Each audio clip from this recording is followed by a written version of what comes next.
Fakultas Ekonomi dan Bisnis Universitas Jember memfasilitasi 218 mahasiswanya dari berbagai program studi mengikuti program magang Merdeka Belajar Kampus Merdeka di 7 instansi dan perusahaan. Sebelum terjun magang, seluruh mahasiswa mendapatkan pengarahan dari Wakil Rektor 3 Bidang Perencanaan Sistem Informasi di Aula Lantai 5 Gedung R. Sujarwo. Dalam kesempatan ini, Profesor Bambang Kuswandi membekali mahasiswa dengan konsep prima untuk dilaksanakan selama menjalani magang. Menurut Wakil Rektor 3, konsep prima adalah singkatan dari profesional, responsif, inovatif, milenial, dan akuntabel. Profesional maksudnya mahasiswa harus menjalankan magang sesuai tugas dan fungsi yang dibebankan oleh instansi atau perusahaan tempat di mana magang. Walaupun masih berstatus mahasiswa, namun saat magang, maka mahasiswa wajib berlaku seperti karyawan sesuai aturan yang berlaku.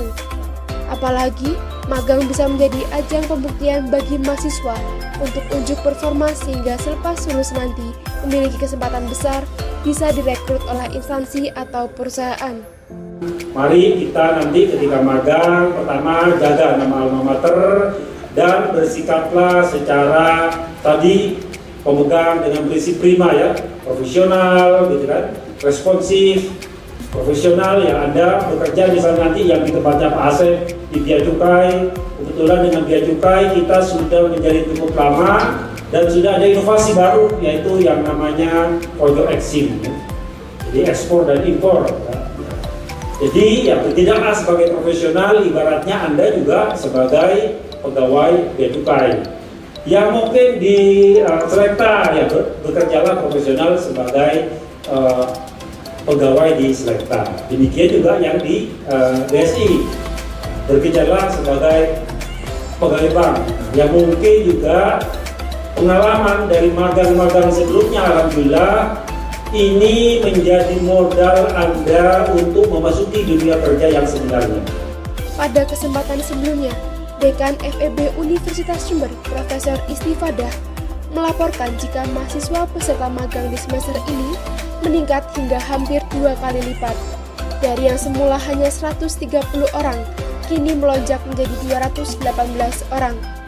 Peningkatan ini menunjukkan jika mahasiswa FEB sudah mulai menjadikan kegiatan magang MBKM sebagai salah satu tujuan utama dalam mengikuti MBKM. Selanjutnya, para mahasiswa akan menjalani magang hingga 19 Desember 2022 di 7 instansi dan perusahaan. Di antaranya adalah Pemkab Jember, Pemkab Situbondo, Kantor Bea Cukai Tipe C Jember, PT Bank Syariah Indonesia, dan lainnya. Dan ini 2 kali lipatnya, 270 lebih adik-adik mahasiswa. Tepuk tangan semuanya. Alhamdulillah, komen positif dari mitra tempat magang. Jadi adik-adik mahasiswa itu sudah memberikan kontribusi yang banyak di Pemkab Jember, Pemkab Situbondo, kemudian BCI Hidayah, Kantor Bea Cukai, kemudian BSI, Selekta, ya, semuanya komennya dari positif.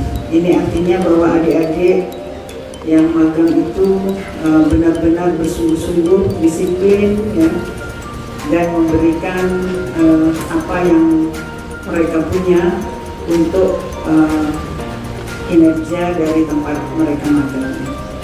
Ini sangat luar biasa. Mudah-mudahan tahun ini hasilnya juga akan lebih baik. Manfaat keberadaan mahasiswa magang juga diutarakan oleh Kepala Kantor Bea Cukai Tipe C Jember, Asep Munandar. Pada tahap pertama pelaksanaan magang MBKM FEB Universitas Jember, instansinya menerima 5 mahasiswa. Dan berkat kerjasama yang baik antara FEB, mahasiswa magang, dan Kantor Bea Cukai Jember, maka lahirlah inovasi pojok ekspor impor di FEB Universitas Jember, hingga pembentukan Duta Bea Cukai Jember yang beranggotakan mahasiswa FEB Universitas Jember. Kesiapan magang juga ditunjukkan oleh mahasiswa, seperti yang disampaikan oleh Alvin Zidan Nabili dari Program Studi Ekonomi Syariah. Alvin memilih ikut program magang MBKM untuk mengimbangi 2 tahun kuliah daring. Menurutnya, ikut magang akan memberikan pengalaman dunia kerja secara nyata, sekaligus menambah isi kurikulum vitae-nya. Alvin sendiri akan magang di Pemkab Jember. Pertama saya bisa ngeliat juga, kemudian visi misi dari perusahaan kita lebih mengedepankan masyarakat Jember, kemudian jenjang pendidikan yang ada di Jember, seperti itu. Berapa persen Mas karyawan yang ada di perusahaan Anda? Di manajemen, kemudian dari technical support, kemudian berbagai manajemen pendukung yang di kantor kami itu sekitar 60% dari UNED. 60% di manajemennya. Kita di Jember sama Surabaya yang dari kemudian beberapa persen juga ada di Jakarta. Ya. Kemudian kita nggak menutup kemungkinan juga untuk di luar Jember, tapi lulusan dari UNED. Kemarin kita ada dari yang Jepara juga, dari mahasiswa dari Jepara itu lulusan UNED kita taruh di Semarang. Jadi nggak hanya mahasiswa yang asli Jember, dari luar pun kalau selama itu sebagai alumni UNED kita